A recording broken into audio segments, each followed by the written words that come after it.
Syedaralun, Aceh Culinary Festival atau ACF 2022 sudah resmi dibuka di Taman Sultanah Safiatuddin Banda Aceh pada Jumat 5 Agustus.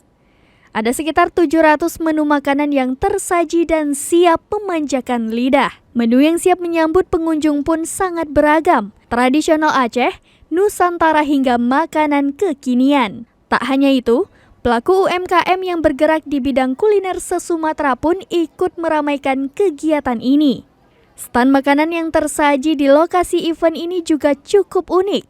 Bagi pengunjung bisa menikmati kuliner dari 23 daerah se-Aceh di zona pavilion anjungan di masing-masing kabupaten kota.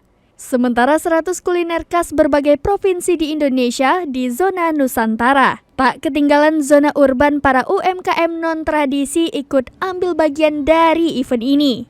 Suasana malam pun semakin asik karena di panggung utama banyak penampilan talent-talent ternama. Mobil-mobil yang mewarnai ACF pun jadi tempat tongkrongan favorit.